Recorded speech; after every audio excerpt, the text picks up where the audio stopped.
Hello friends, स्वागत है आपका हमारे यूट्यूब चैनल तनुज क्लासेस में। तो आज हम स्टार्ट करेंगे क्लास 12th के previous years question chapter wise, जिसमें से आज हम देखेंगे चैप्टर 1 जिसका नाम है राष्ट्र निर्माण की चुनौतियाँ। ये हमारी बुक 2 है। इससे पहले हमने बुक 1 के चैप्टर 1 से लेके चैप्टर 9 तक सभी चैप्टर के प्रीवियस ईयर्स क्वेश्चन कंप्लीट कर लिए हैं। आप हमारे चैनल पर जाके हमारे चैनल पे एक प्लेलिस्ट बनी हुई है जिसमें जाके आप सभी चैप्टर के 1 से लेकर 9 तक के प्रीवियस ईयर्स क्वेश्चन देख सकते हैं। बुक 1 के जो शीत युद्ध से जुड़े हुए क्वेश्चन हैं, उस बुक का नाम है जो। और इसके बाद हम लेके आए हैं बुक 2 के previous years question chapter wise. तो आज उसी सीरीज में आज हम देखेंगे चैप्टर 1। इस चैप्टर को देखने के बाद आप जरूर उन प्रीवियस ईयर्स क्वेश्चन को जरूर देखें। तो स्टार्ट करते हैं हम इस चैप्टर। अगर आप हमारे चैनल पर नए हैं तो हमारे चैनल को लाइक सब्सक्राइब ज़रूर करें और इसे अपने फ्रेंड सर्कल में ज़रूर शेयर करें, जिससे आपके साथ आपके फ्रेंड्स की भी हेल्प हो जाएगी। और उन सभी को आप सभी को पेपर में 80% मार्क्स गेन करने में हेल्प मिलेगी और आपको पता चलेगा कि इसके आंसर कैसे फ्रेम किए जाते हैं और क्वेश्चन किस प्रकार से पूछे जाते हैं। तो हम स्टार्ट करते हैं क्वेश्चंस। तो क्वेश्चन से पहले देखते हैं, चैप्टर का इंग्लिश में नाम है चैलेंज ऑफ नेशनल बिल्डिंग। तब हम देखते हैं 1 मार्कर क्वेश्चन। तो इसका फर्स्ट क्वेश्चन है, भारत के स्वतंत्रता संग्राम के उन नेता का नाम बताइए जिन्हें सीमांत गांधी फ्रंटियर गांधी के नाम से जाना जाता है। इसका आंसर है खान अब्दुल गफ्फार खान। इन्हें किस नाम से जाना जाता है? सीमांत गांधी और फ्रंटियर गांधी के नाम से जाना जाता है इन्हें। अब देखते हैं नेक्स्ट क्वेश्चन। उस नेता का नाम बताइए जिसने रियासतों प्रिंसली स्टेट, रियासतों को क्या बोलते हैं? प्रिंसली स्टेट के शासकों के साथ भारतीय संघ में शामिल होने के लिए बातचीत मतलब नेगोटिएशन करने में ऐतिहासिक भूमिका निभाई। इसका उत्तर है सरदार वल्लभ भाई पटेल जी।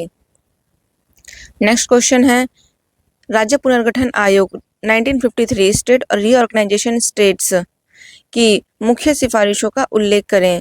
और इसी प्रकार दूसरी बार क्वेश्चन आया हुआ है, आप देख सकते हैं इसमें। अब इसका आंसर है राष्ट्रीय पुनर्गठन आयोग की रिपोर्ट के आधार यह था कि राज्यों की सीमाओं में विभिन्न भाषाओं की सीमाएं प्रतिबिंबित होनी चाहिए।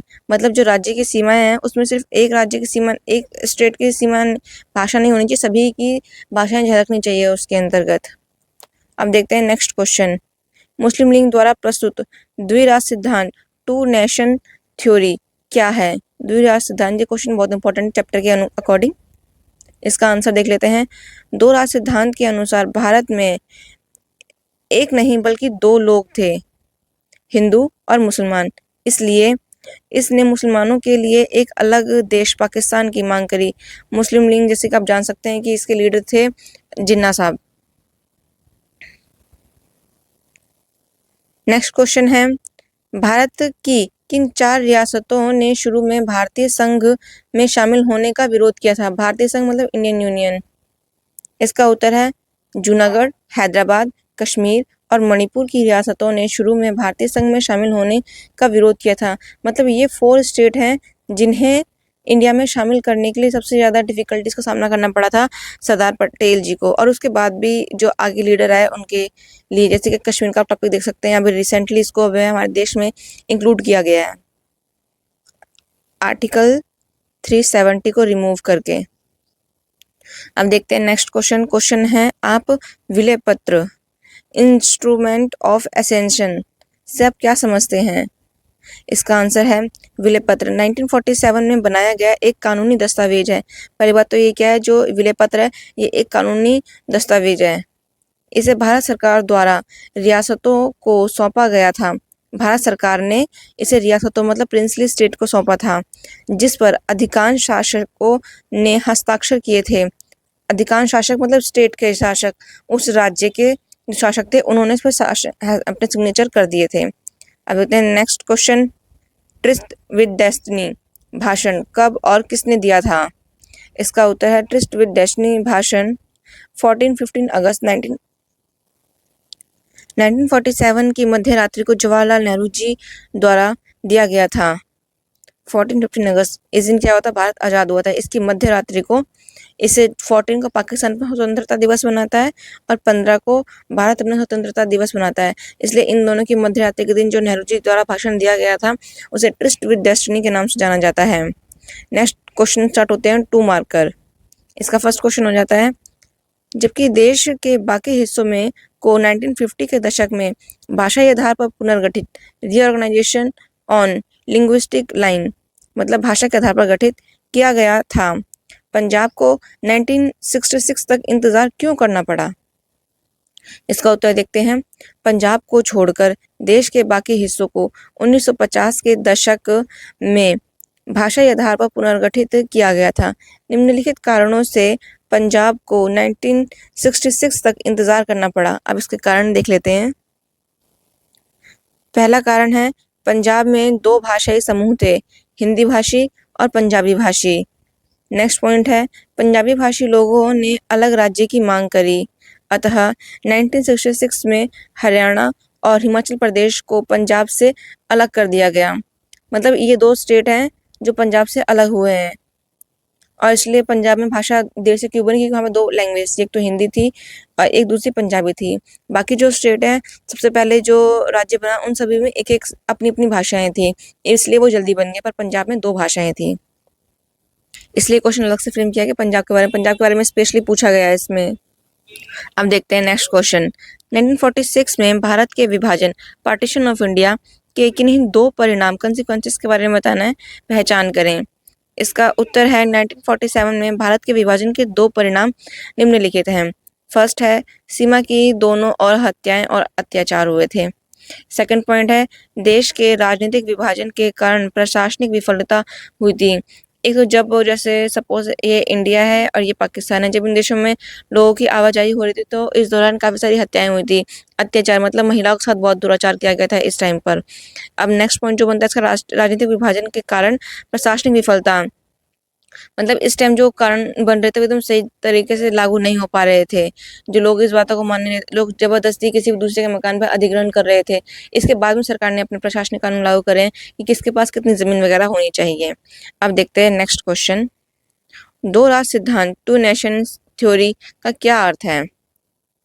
अब इसका उत्तर देखते हैं। इसका उत्तर है, 2 राष्ट्र सिद्धांत का अर्थ भारत में रहने वाले 2 प्रमुख समुदायों हिंदू और मुस्लिम के बीच सांस्कृतिक, राजनीतिक, धार्मिक, आर्थिक और सामाजिक असमानताओं से है। ये 2 राष्ट्र सिद्धांत क्या है? जैसे मुस्लिम लीग मानती थी, एक तो उनका मानना था एक तो देश में एक धर्म नहीं 2 धर्म है, हिंदू और मुस्लिम। अब उन सभी के बीच में, इन सभी टॉपिक के बीच में असमानताएं थी। इस सिद्धांत ने 2 अलग-अलग देश राष्ट्रों की मांग को जन्म दिया, एक मुसलमानों के लिए पाकिस्तान और दूसरा हिंदुओं के लिए भारत। अगर आप कहें कि सोचें या फिर 2 राष्ट्र सिद्धांत क्यों हुआ था? पहली बात तो इसकी जो मांग की थी वो मुस्लिम लीग ने की थी। उनका शुरू से दृष्टिकोण रहा था कि जो मुसलमान हैं उनके प्रति हमेशा से असमानता या बराबरी का उन्हें हक नहीं दिया गया, इसलिए वो अलग राष्ट्र चाहते थे अपने लिए, पाकिस्तान नाम का। इसलिए उन्होंने और वजह बनाने के लिए इस प्रकार की वजह बना दी थी कि मुसलमानों के लिए यहाँ पे भेदभाव किया जाता है हर स्तर पर, सांस्कृतिक, राजनीतिक, धार्मिक, आर्थिक, सामाजिक, इसलिए। अब देखते हैं नेक्स्ट क्वेश्चन।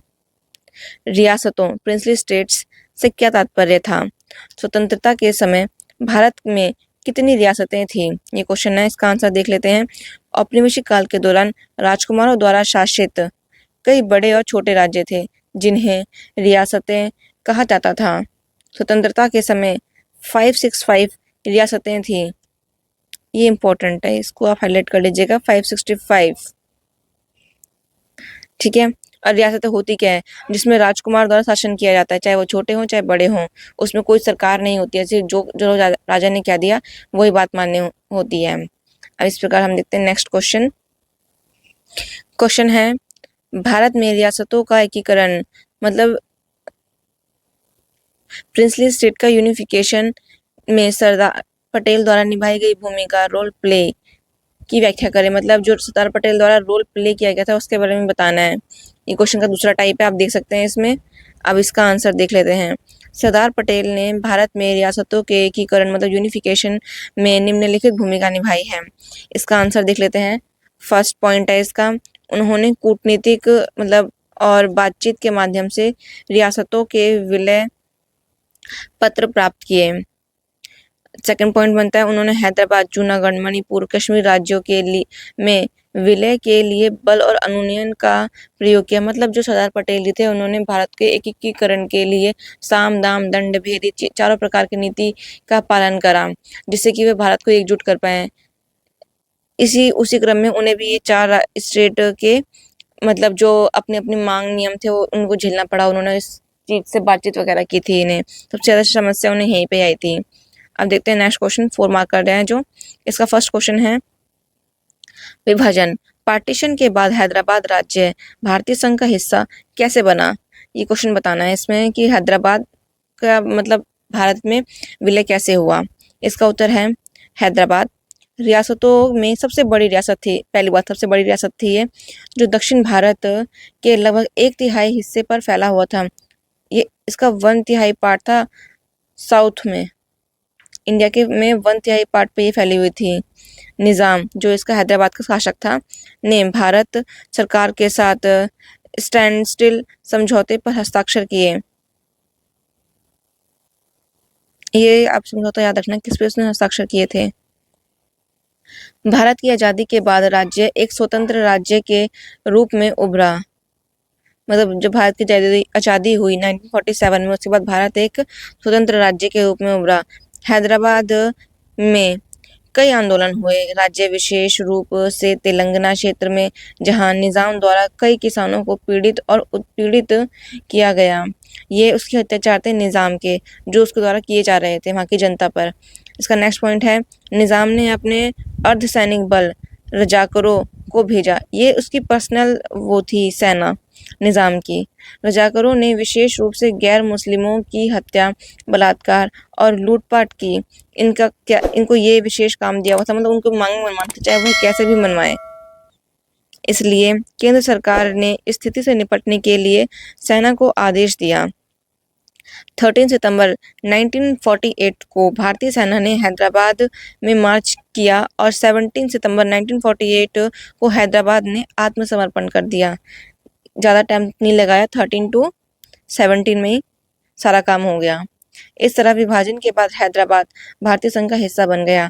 मतलब हैदराबाद शांति से नहीं बना, उसे भी अशांति ही पसंद आई। इसके बाद निजाम चला गया, उसे कहीं और देश में भेज दिया गया। अब देखते हैं नेक्स्ट क्वेश्चन। क्वेश्चन है 1947 में भारत के विभाजन के तुरंत बाद रियासतों के प्रति भारत सरकार का दृष्टिकोण क्या था?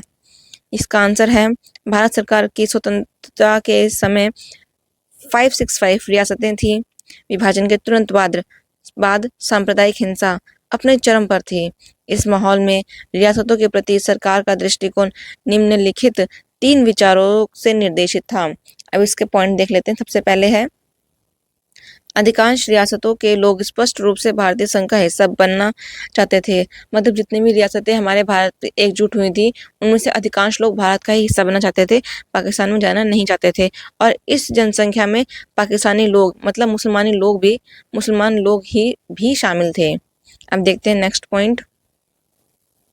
सेकंड पॉइंट है सरकार कुछ क्षेत्रों को स्वायत्तता देने के में लचीलापन अपनाने के लिए तैयार थी। मतलब कुछ को स्वायत्तता मतलब स्पेशल स्टेटस देना चाहती थी। विचार यह था कि बहुलता को समायोजित किया जाए और क्षेत्रों की मांगों से निपटने के लिए लचीला रुख अपनाया जाए। मतलब जो स्टेट अभी हमारे राज्य में शामिल हुए हैं, भारत राज्य में शामिल हुए हैं, उसमें जो अभी जिसको डिफिकल्ट आ रही है, जो विशेष स्टेटस चाहता है, उनको विशेष स्टेटस दिया गया, स्पेशल स्टेटस दिया गया उन्हें। अब जैसे कि हमारे नॉर्थ ईस्ट के कंट्रीज देख सकते हैं।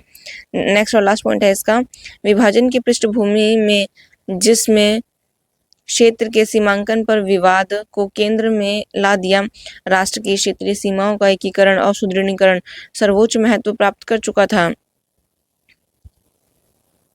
अब विभाजन के बाद भारत की बाउंड्री लाइन तय हो चुकी थी, सीमाओं का एकीकरण हो चुका था। अब देखते हैं नेक्स्ट क्वेश्चन। 1953 में नियुक्त राज्य पुनर्गठन आयोग, इसको इंग्लिश में बोलते हैं स्टेट रीऑर्गेनाइजेशन कमीशन, के परिणामों का वर्णन करें। इसका आंसर देख लेते हैं। राज्य पुनर्गठन अधिनियम 1956 में पारित किया गया था। ये कब पारित किया गया था? पहली बात तो ये 1956 में पारित किया गया था राज्य पुनर्गठन अधिनियम। इसके परिणाम स्वरूप 14 राज्य और 6 केंद्र शासित प्रदेशों का निर्माण हुआ। पहले भाषाई आधार पर अलग राज्य की मांग की गई थी, लेकिन नेताओं ने इसका समर्थन नहीं किया। मतलब पहले इसने मांग की थी कि जो राज्यों का निर्माण है वो भाषा के आधार पर किया जाए, पर नेताओं ने इसे नहीं माना। इसके बाद बहुत सारे आंदोलन हुए। आंदोलन आप जान सकते हैं, जैसे कि आंध्र प्रदेश में हुआ था, और प्रांतों को इसका खामियाजा भुगतना पड़ा। इसलिए जनता के दबाव ने आखिरकार भाषाई राज्यों के पक्ष में फैसला लिया। उम्मीद थी कि अगर हम भाषाई दावे की मांग को स्वीकार कर लेंगे तो अलगाववाद और विभाजन कम हो जाएगा। इस तरह से विभाजन सच्चे लोकतंत्र को दर्शाता है। मतलब पहले तो इस कमीशन ने कहा था कि भाषाई आधार पर राज्यों का गठन करना चाहिए, पर नेताओं ने मानने से मना कर दिया। पर आखिरकार लोग भी कह रहे थे कि हमें भाषा के आधार पर ही राज्य का निर्माण चाहिए। इसलिए आखिरकार सरकार को मानना पड़ा, क्योंकि अलग-अलग स्टेट में अलग-अलग तरह के दंगे फसाद हो रहे थे। और ये हमारे एक लोकतंत्र को दर्शाता है, क्योंकि यहाँ पे लोगों की मांगों को माना गया था कि भाषा के आधार पर राज्य का निर्माण किया जाए। अब देखते हैं नेक्स्ट क्वेश्चन, जो है 6 मार्कर। इससे पहले अगर आप हमारे चैनल पर नए हैं तो हमारे चैनल को लाइक, सब्सक्राइब और शेयर ज़रूर करें। अब देखते हैं नेक्स्ट क्वेश्चन। क्वेश्चन है, क्षेत्रीय मांगों का समायोजन और भाषाई राज्यों का गठन, regional demand and the formation of linguistic state भी अधिक लोकतांत्रिक माना जाता था। किसी भी 3 उपयुक्त तर्कों के साथ इस कथन की पुष्टि करें। मतलब जो क्षेत्रीय मांग बताया गया है उसके बारे में बताना है। इसका उत्तर देख लेते हैं। इसका आंसर है, इस कथन को निम्नलिखित 3 तर्कों द्वारा उचित ठहराया जा सकता है। इसका फर्स्ट पॉइंट है क्षेत्रीय आकांक्षाएं।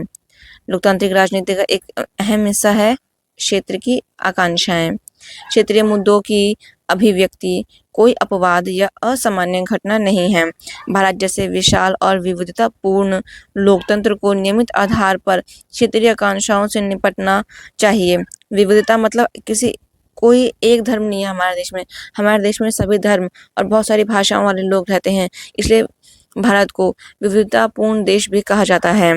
अब देखते हैं इसका नेक्स्ट पॉइंट है, क्षेत्रीय आकांक्षाओं का जवाब देने का सबसे अच्छा तरीका दमन के बजाय लोकतांत्रिक वार्ता है।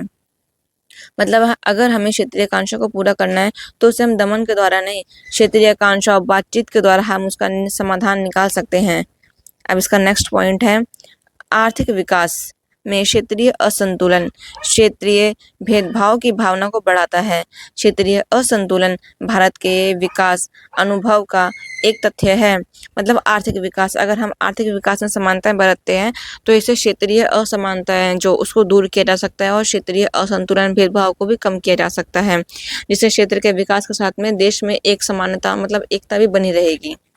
अब देखते हैं नेक्स्ट क्वेश्चन है, स्वतंत्रता के बाद भारत में राज्य का पुनर्गठन कैसे हुआ, समझाइए। इसका क्वेश्चन का एक टाइप ये है और एक टाइप ये है, आप दोनों क्वेश्चन के टाइप देख लीजिएगा। अब इसका आंसर देखते हैं। इसका आंसर है, राज्य पुनर्गठन आयोग आंध्र प्रदेश के गठन ने देश के अन्य हिस्सों में भाषाई आधार पर अन्य राज्यों के निर्माण के संघर्ष को बढ़ावा दिया। मतलब जब हमारे देश में भाषा के आधार पर आंध्र प्रदेश का निर्माण हो गया तो उसके बाद अन्य राज्यों में भी मांग उठने लगी कि हमारे राज्य का जो नाम है या फिर हमारे जो राज्य हो हमारे इस भाषा के आधार पर हो, चाहे वो कोई भी हो। अब देखते हैं राज्य पुनर्गठन आयोग की सिफारिशें थी। इसका फर्स्ट पॉइंट है, राज्यों की सीमाओं के पुनः निर्धारण के प्रश्न पर विचार करें। मतलब जो राज्य हैं उसकी जो सीमाएं किस आधार पर गठित की जाएगी, पहले तो उससे विचार करें। इसका सेकंड पॉइंट है, इस आयोग ने अपनी रिपोर्टों में स्वीकार किया कि राज्य की सीमाओं में विभिन्न भाषाओं की सीमाओं को प्रतिबंधित किया जाना चाहिए। इसकी रिपोर्ट के आधार पर 1956 में राज्य पुनर्गठन अधिनियम पारित किया गया। इसको ध्यान से देखिए, राज्य पुनर्गठन अधिनियम पारित किया गया था जिसने ये बताया था कि जो राज्य हैं उनका निर्माण भाषा के आधार पर हो। नेक्स्ट पॉइंट देखते हैं, भारतीय संघ के राज्यों के पुनर्गठन की प्रक्रिया और आधार। विभाजन के बाद चुनौती भारतीय राज्यों की आंतरिक सीमाओं को निर्धारित करने की थी। सीमाओं के इस तरह से निर्धारित किया जाना चाहिए था कि देश की भाषाई और सांस्कृतिक बहुलता को राष्ट्र की एकता को प्रभावित किए बिना प्रतिबिंबित किया जा सके।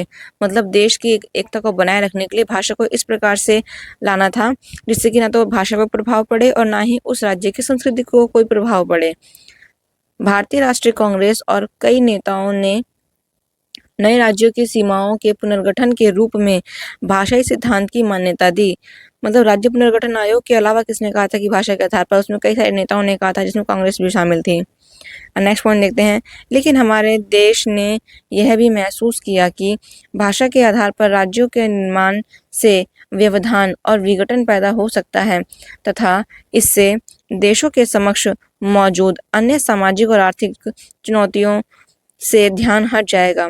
मतलब देश के नेताओं का ये मानना था कि अगर हम भाषा के आधार पर राज्यों का गठन करते हैं तो इससे कई और समस्याएं उत्पन्न ना हो जाए। अभी लोग भाषा के आधार पर कह रहे हैं, कहीं फिर जाति के आधार पर ना कहने लगे, इस प्रकार की समस्याएं ना उत्पन्न हो जाए, इसलिए उन्हें आने वाली भावी संभावना का डर था, इसलिए वो इसे अपनाने के लिए भी डर रहे थे। इसका नेक्स्ट पॉइंट देखते हैं। अंत में प्रधानमंत्री ने दिसंबर 1952 में एक अलग आंध्र राज्य के गठन की घोषणा करी।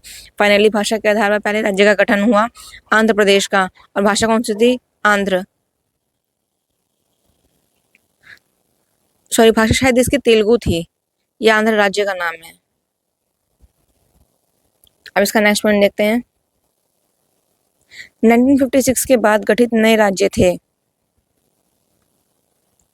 पहला, इस आयोग के गठन के बाद 14 राज्यों और 6 केंद्र शासित प्रदेशों का गठन हुआ। मतलब 1956 के जो एक्ट था उसके द्वारा क्या क्या हुआ, एक तो 14 स्टेट बने और 6 यूनियन स्टेट बने। महाराष्ट्र, गुजरात, पंजाब, हरियाणा, हिमाचल प्रदेश, त्रिपुरा, मेघालय, अरुणाचल प्रदेश, उत्तराखंड, छत्तीसगढ़ और झारखंड 1956 के बाद बने गए नए राज्य थे। सेकंड पॉइंट है, उत्तर प्रदेश से उत्तराखंड, मध्य प्रदेश से छत्तीसगढ़, बिहार से झारखंड, इन सभी का निर्माण 2000 सन में हुआ। अब इसमें ये ध्यान रखें, इसमें सन 2000 में 3 स्टेट बने थे और तीनों एक प्रदेश से अलग होकर बने थे, सिंपल अलग अलग नहीं बने थे। ठीक है, उत्तर प्रदेश से उत्तराखंड, मध्य प्रदेश से छत्तीसगढ़, बिहार से झारखंड। इसका नेक्स्ट पॉइंट देखते हैं। 2014 में आंध्र प्रदेश को विभाजित करके तेलंगाना नाम से एक और राज्य बनाया गया। इसके परिणाम स्वरूप बॉम्बे से गुजरात का गठन हुआ, पंजाब से हरियाणा और पंजाब से हिमाचल प्रदेश का गठन हुआ, असम से त्रिपुरा, मेघालय और अरुणाचल प्रदेश का गठन हुआ। अब आप देख सकते हैं असम से कितने सारे का, 1 2 3, असम से ये 3 स्टेट बने हैं। पंजाब से कौन से बने हैं, एक हरियाणा, दूसरा हिमाचल प्रदेश। ठीक है, इसको ध्यान रखिएगा। अब देखते हैं नेक्स्ट क्वेश्चन है, स्वतंत्रता के समय भारत के सामने आई किन्हीं 3 चुनौतियों की व्याख्या करें। मतलब 3 चुनौतियां बतानी है, इनके सामने कौन कौन सी डिफिकल्टीज आई थी। इसका उत्तर है, स्वतंत्रता के समय भारत के सामने आई प्रमुख चुनौतियां निम्नलिखित हैं। इसका फर्स्ट पॉइंट है, संयुक्त राष्ट्र का स्वरूप तैयार करना। स्वतंत्रता के तुरंत बाद भारत को एक एकीकृत राष्ट्र बनाने की चुनौती थी। ये तो स्वतंत्रता के बाद भारत की सबसे बड़ी चुनौती थी, एक तो विभाजन वाला था, पर उसके साथ में भारत को एक मजबूत और एकीकृत राष्ट्र का निर्माण करना था। सांस्कृतिक, भाषाई, धर्मों आदि की विविधता ने भारत के भविष्य पर सवाल खड़े कर दिए। भारत एकमात्र कह सकते हैं देश था जिसके पास कई सारी संस्कृति, कल्चर, अपनी भाषाएं, बोलियां वगैरह थी, और इन सभी को उसे एकजुट करके रखना था, जिससे कि वह एक मजबूत राष्ट्र का निर्माण हो सके, जो भावी भविष्य में उसका एक उज्जवल विकास कर सके। नेक्स्ट पॉइंट देखते हैं, लोकतंत्र की स्थापना करना। वैसे तो भारत दुनिया का 7वां सबसे बड़ा देश है। ये नेक्स्ट पॉइंट है, भारत कौन से नंबर पे आता है दुनिया में? आता है 7वें नंबर पे, सबसे बड़ा कंट्रीज के अकॉर्डिंग। यहाँ के मूल सांस्कृतिक मानदंड आदि अलग अलग हैं। संविधान के अनुसार भारत ने वयस्क मताधिकार के आधार पर लोकतंत्र सरकार को अपनाया। वयस्क मताधिकार आप सब जानते हैं, जो वयस्क मताधिकार है भारत में आज़ादी के तुरंत बाद सभी को मिल गया था। पहले इसकी एज 21 थी, फिर इसमें बाद में अमेंडमेंट करके इसकी एज 18 कर दी गई है वोट डालने की। और भारत एकमात्र ऐसा देश है जिसमें स्वतंत्रता के तुरंत बाद सभी को बिना भेदभाव के, पुरुष हो चाहे महिलाएं हों, बराबर एक वोट डालने का अधिकार दिया गया है अपनी एज के अकॉर्डिंग। पर जो अन्य कंट्रीज है वहाँ पे जो महिलाओं को वोट मिला है, या सभी पुरुषों को एक साथ वोट नहीं मिला है। पहले वहाँ पे अमीर वर्गों को वोट देने का अधिकार था, किसी किसी को एक ही व्यक्ति को 2-2 3-3 वोट डालने का भी अधिकार था। पर महिलाओं ने जब अपने लिए मांग करी, उसके बाद उन्हें वोट डालने का अधिकार मिला। पर भारत में महिलाओं को स्वतंत्रता के बाद ये अधिकार मिल गया। ये भारत के लिए एक बहुत बड़ी उपलब्धि थी उस टाइम में। अब देखते हैं नेक्स्ट पॉइंट। नेक्स्ट पॉइंट है विकास और कल्याण सुनिश्चित करना संविधान के मौलिक अधिकार ने यह निर्धारित किया है कि सभी नागरिक समान हों और वे सभी अपने धर्म का पालन करने के लिए स्वतंत्र हों। डीपीएसपी ने कल्याण राज्यों की स्थापना करी। इसे डीपीएससी बोलते हैं, राज्य के नीति निर्देशक तत्व। राज्य कल्याणकारी राज्य की स्थापना करी।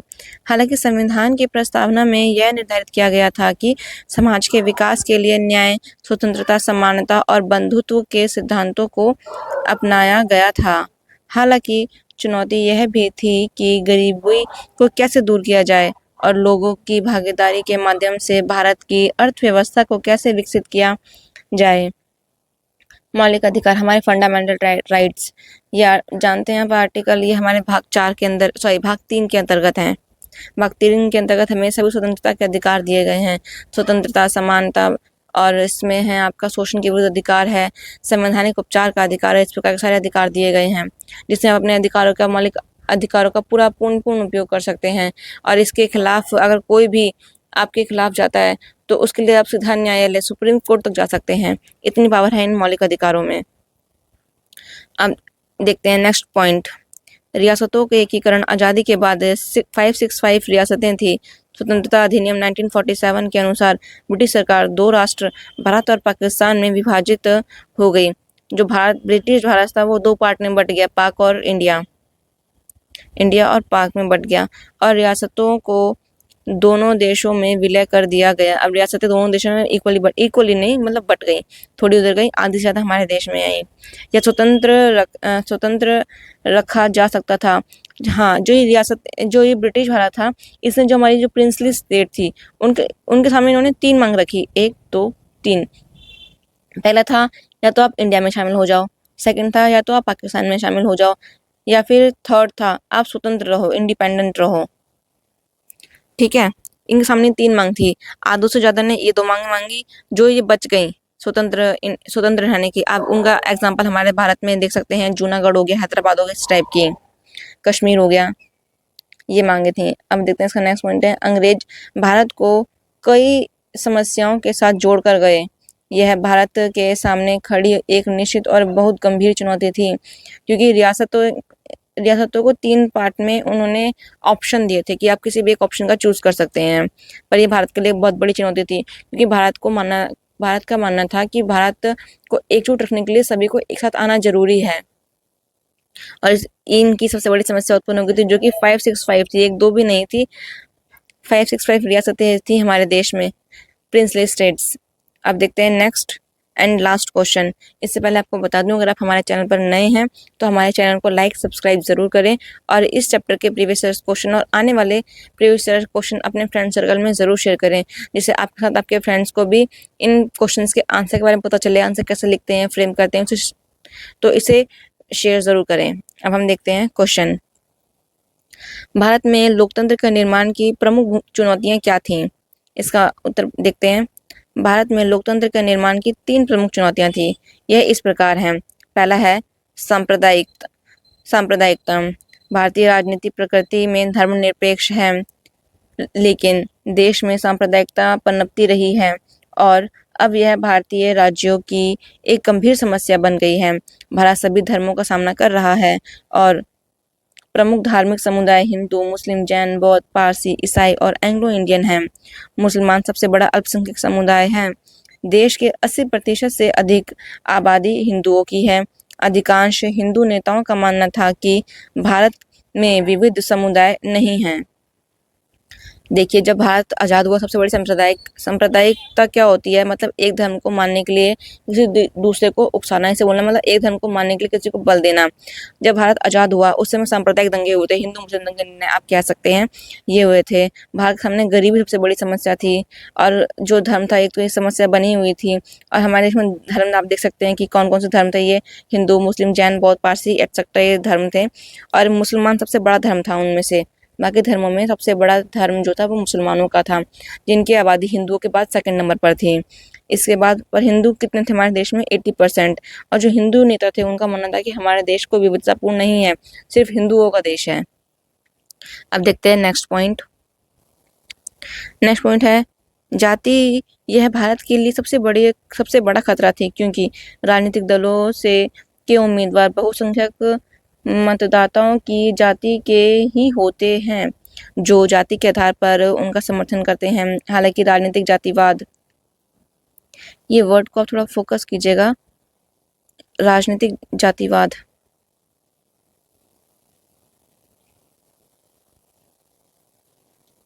की ओर बढ़ती है।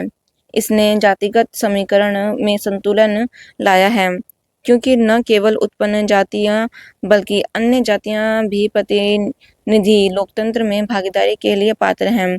राजनीति को जाति के साथ जोड़ने से लोकतंत्र जाति व्यवस्था के मुकाबले अधिक तर्कसंगत हो गया है। राजनीतिक दल उम्मीदवारों का चयन करते समय यह देखते हैं कि उम्मीदवार अपनी जाति के मतदाताओं का समर्थन प्राप्त कर पाएगा या नहीं। स्वतंत्रता के बाद तो एक सांप्रदायिक समस्या थी। उसके बाद एक दूसरा पॉइंट था जाति। जाति के आधार पर आप देख सकते हैं कोई भी समुदाय होता है वो पर्टिकुलर होता है, वो देखता है कि अगर हमारी जाति का बंदा मान लीजिए कोई पर्सन है, वो हमारे को लीड करता है, हमारा नेतृत्व करता है, तो हम उसी अपनी जाति के व्यक्ति को वोट करेंगे, जिससे कि जो वो वोटर व्यक्ति होता है वो अपना प्रभुत्व बनाए रखने के लिए अपनी जाति के लोगों को हमेशा उकसाता रहता है और उन्हें ऐसे अफवाहें फैलाता रहता है जिससे कि उसको वोट ज़्यादा मिल सके और उसे पता चल सके लोगों को कि वह उनके लिए काम कर रहा है, कि हमारे फला जगह पर हमारी जाति के व्यक्ति के साथ में ऐसा हो गया वैसा हो गया। इससे ज़्यादा लोग उकस जाते हैं, जो भी होता है। जाति की इसे बोलते हैं राजनीतिक जातिकरण या राजनीति का जातिवाद, जातिवाद का राजनीतिकरण। हमारे देश में राजनीति में जातिवाद को बहुत ज़्यादा मान्यता दी गई है, जिसमें से हर जाति वर्ग के व्यक्ति को राजनीति में शामिल किया गया है, जिससे कि जाति के सभी व्यक्तियों को इक्वलिटी दी जा सके। और जो मतदाता होते हैं वो जाति वाले लोगों को ज़्यादा फोकस करते हैं और अपनी जाति के लोगों को ही वोट देते हैं, जिससे कि उनका प्रतिनिधित्व सही तरीके से हो सके और सही व्यक्ति कर सके। पर इसका अनुचित लाभ भी उठाया जा सकता है, जैसे कि आप सब जानते हैं जाति के नाम पर हमारे देश में वोट मांगी जाती है, जो कि हमारे देश में विभाजन का एक दूसरा रूप बन सकता है। नेक्स्ट पॉइंट देखते हैं, उसका लास्ट पॉइंट है बहुदलीय व्यवस्था। आज़ादी के बाद कई क्षेत्रीय पार्टी बनी। क्षेत्रीय पार्टियां चाहे धार्मिक आधार पर हो या जाति के आधार पर हो, किसी और आधार पर, ये बहुदलीय व्यवस्थाएं आगे चलकर गठबंधन सरकारों को जन्म देती हैं, जो भारतीय लोकतंत्र के लिए बहुत बड़ा खतरा है। एक तो था सांप्रदायिक, हो गया हमारे देश में सांप्रदायिकता, फिर आई जाति, ये वोट की बता रही हूँ, आके फिर होती है बहुदलीय। 1 2 3 बहुदलीय, जिसमें एक दल ना होकर कई सारे दल होता है। हमारे देश में, हमारा देश भी एक बहुदलीय देश है, जिसमें कोई एक पार्टी नहीं है, कई सारी पार्टी है। अब इसके अदर एग्जांपल में देख सकते हैं अमेरिका में द्विदलीय पार्टी है, यहाँ पे सिर्फ 2 ही पार्टी है। और हमारे देश में बहुदलीय पार्टी तो है, पर स्टेट लेवल पर भी अपनी अपनी क्षेत्रीय पार्टियां होती हैं। जैसे कि आप हमारे बहुदलीय पार्टी में राष्ट्र लेवल पर देख सकते हैं कि बीजेपी हो गई, कांग्रेस हो गई और बीएसपी हो गई, हमारी नेशनल में आ जाती हैं, नेशनल पे है। पर अब क्षेत्रीय पार्टी कौन सी होती है? जैसे कि यूपी है, यूपी में कौन कौन सी पार्टी है? सपा हो गई, ठीक है, इसी प्रकार की और पार्टी हो गई। हर स्टेट की पार्टी अपनी होती है। बिहार में हो गई नीतीश की पार्टी है, जो नीतीश जी की पार्टी है उनका है। अब इन सब की पार्टी के नाम अलग अलग हैं। अब इस प्रकार देख सकते हैं कि हर स्टेट की अपनी फेमस पार्टी होती है, इसलिए उसको क्षेत्रीय दल बोला जाता है और क्षेत्रीय पार्टी आप उन्हें बोल सकते हैं। ये क्षेत्रीय पार्टी राज्य इन पार्टियों के लिए बहुत महत्वपूर्ण रोल निभाती हैं, जिससे कि कोई भी एक पक्ष जीतता है उसके लिए इन क्षेत्रीय पार्टियों का सहयोग करना बहुत महत्वपूर्ण होता है। अगर क्षेत्रीय दल, क्षेत्रीय पार्टी इन राष्ट्र पार्टी का समर्थन नहीं करते तो उस राष्ट्र या उस क्षेत्र के लोग अपने ही एक तो लीडर को वोट की बात मानते हैं, उनको वोट देंगे। अगर उनके लीडर उनसे कह देंगे कि फलां पार्टी को वोट नहीं देना है, तो वह उसकी बात बहुत ध्यान से सुनेंगे और वह उसका पालन करेंगे। तो इसलिए क्षेत्रीय पार्टी भी बहुत महत्वपूर्ण रोल निभाती है और उन्होंने हमारे भारत की आज़ादी में बहुत महत्वपूर्ण रोल निभाए हैं। तो इस प्रकार चैप्टर के प्रीवियस ईयर क्वेश्चन खत्म होते हैं, चैप्टर 1 के प्रीवियस ईयर क्वेश्चन खत्म होते हैं। इसके बाद हम नेक्स्ट चैप्टर 2 के प्रीवियस क्वेश्चन आपके लिए लेके आएंगे। हम इस बुक के चैप्टर्स की भी प्लेलिस्ट अपने चैनल पर डाल देंगे। आप अपने फ्रेंड सर्कल में बताइएगा कि इस चैप्टर के प्लेलिस्ट हमारे चैनल पर है तनुज क्लासेस में। तो ये चैप्टर खत्म होता है। Thank you so much. हमारे चैनल को लाइक, सब्सक्राइब, शेयर ज़रूर करें।